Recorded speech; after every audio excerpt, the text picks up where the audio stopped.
Hello guys.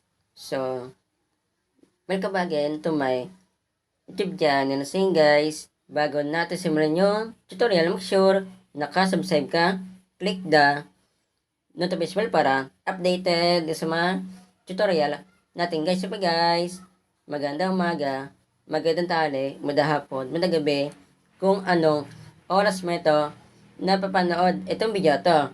Siya po singis na tungkol lang po sa Android phone, tsaka po sa tablet. Kung paano ba i-test po kung meron pong sira po yung touch screen po nyo. Halimbawa, meron po dyan na hindi na touch po, hindi po napipindot. Pwede po natin na i-test po yan para po malaman po natin kung sira po siya o hindi. Ito po yung gamitin po natin na application, itong touch screen po. Kung wala pa po kayo na ganyang application po, punta po tayo dito sa Play Store. Kung ikaw naka-Android phone, tablet. Type po natin dyan, touch screen test. Yan. Ito po yung recommend ako po sa inyo. Itong touch screen test. Marami po dyan nalabas na pang-test po ng touch screen po. Pero ito po yung recommend ako po sa inyo. Yan. Ito po yung napakadami po yan guys hanggang sa baba. Ito po yung recommend ako po sa inyo. Ito po yung logo po niya. Then ito po yung parent po niya. Ito po yung papatulayin ko po sa inyo. Legit po siya. Kasi nga po marami po sa kanya na gumagamit, mahigit 1 million plus na po.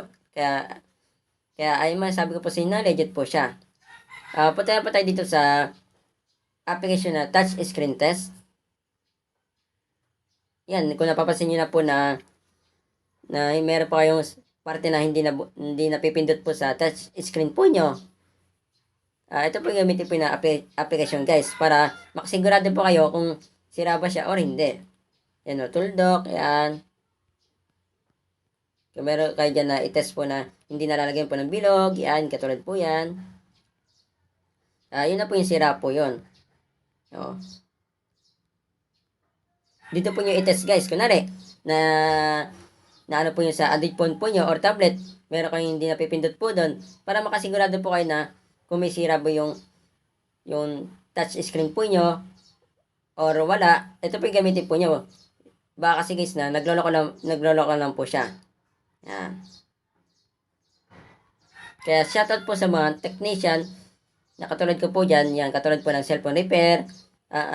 Ito po yung gamitin po nyo para malaman po nyo kung sira ba yung touch screen po ng client po nyo or hindi.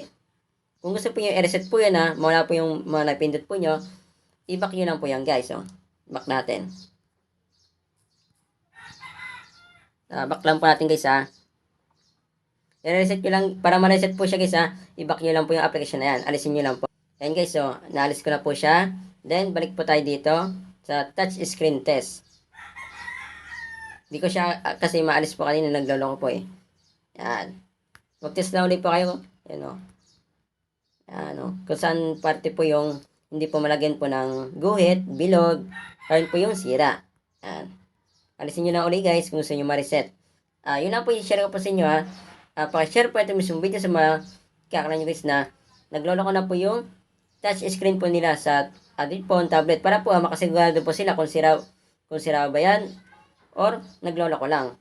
Kapag nagloloko lang hindi pa po sira po yung touch screen po nila. Pati na rin po sa mga cellphone repair po dyan na katulad ko po kapag sinara nyo ito mismong video dadami itong bis, mas madami tayong natulungan na tao. Yun lang po, God bless po, ingat po kayo.